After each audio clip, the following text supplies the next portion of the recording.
ثانی یعنی 22 جمادی الاخر ہے، اور بہتر یہ ہے کہ 22 جمادی الثانی کو وقت عصر سے پہلے اس نظر کو کر دیا جائے۔ اس کے علاوہ بھی امام حسن کی ولادت یعنی 15 رمضان اور شہادت یعنی 28 صفر کو ہی جناب امام حسن کا دسترخوان بچھایا جاتا ہے، اور علماء کا بیان ہے کہ جو شخص ہر مہینے کی 15 کو امام حسن کا دسترخوان بچھائے اس سے فقر و فاقہ اور تنگ دستی جاتا رہے گا۔ یعنی اگر آپ چاہیں تو ہر مہینے کی 15 کو بھی امام حسن کا دسترخوان کر سکتے ہیں، اور جو یہ چاہتا ہے کہ 7 پشتوں تک 7 نسلوں تک اس کے گھر سے فقر و فاقہ، تنگ دستی اور رزق کی قلت چلی جائے، اسے چاہیے کہ ہر ماہ کی 15 کو امام حسن کی نظر ضرور کی۔ دوسرا سوال جو کیا جاتا ہے وہ یہ کہ کیا ضروری ہے کہ امام حسن کی نظر میں طرح طرح کے طعام موجود اور مختلف ڈشز بنائی جائے؟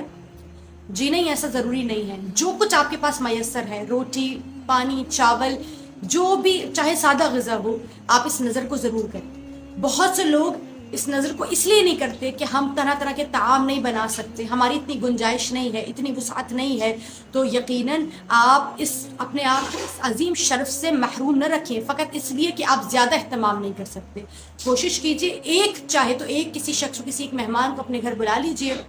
اور اس کے ساتھ بیٹھ کر امام حسن کی نظر کریں اور ساتھ تناول کریں۔ سب سے امپورٹنٹ چیز، لوگ پوچھتے ہیں کہ کیا یہ ضروری ہے کہ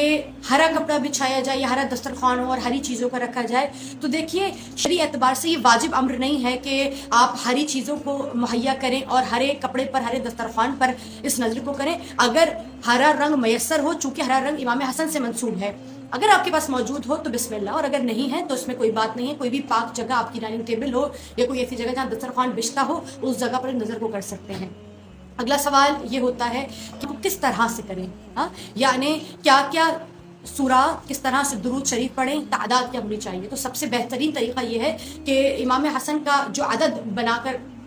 تنہا عدد بنتا ہے وہ 10 بنتا ہے، تو کوشش کریں 10 مرتبہ صلوات پڑھیں، اور اسی طرح سے 1 مرتبہ الحمد، 3 مرتبہ قل هو اللہ احد یعنی سورہ اخلاص، 3 مرتبہ انا انزلنا یعنی سورہ قدر، اور 1 مرتبہ آیت الکرسی، اور پھر 10 مرتبہ صلوات ہدیہ کریں، اور امام حسن کی زیارت پڑھیں، اور وہ جو نظر آپ کے سامنے موجود ہے وہ نظر کریں۔ اور بہترین طریقہ کیا ہے کہ سورہ دہر کو اگر آپ 2-3 دن سے یہ عمل شروع کریں تو 10 روز تک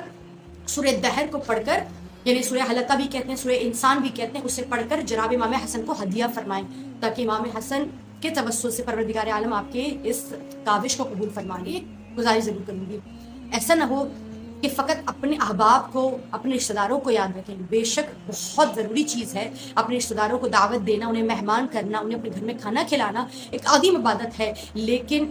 یہ وہ سنت ہے کہ جو نہ صرف ہمیں مکارم اخلاق سکھا رہی ہے بلکہ خدا کی راہ میں انفاق کرنا سکھا رہی ہے، خدا کی راہ میں محتاجوں کو، مسافروں کو کھلانا سکھا رہی ہے۔ تو کوشش کریں جتنا ہو سکے اس دسترخوان میں غربا کو، مساکین کو ضرور شامل کریں، تاکہ وہ لوگ جو سفید پوش ہیں اور جنہیں پورے سال اچھی غذائیں کھانا نصیب نہیں ہوتی، وہ امام حسن کے اس دسترخوان پر آپ کے رشتہ داروں کے ساتھ، ان لوگوں میں کہ جو صاحب ثروت ہیں، ان کے ساتھ بیٹھ کر تناول کر سکیں۔ اور اگر آپ کے لیے ممکن نہ ہو کہ گھر میں ایسے لوگوں کو بلائیں تو کوشش کریں کہ جناب امام حسن کے نام پر اس روز 22 جمادی الثانی کو جتنا ہو سکے فقراء میں، غربا میں کھانا تقسیم کریں، کیونکہ یہی اصل مقصد ہے نظر امام حسن کا، یقینا۔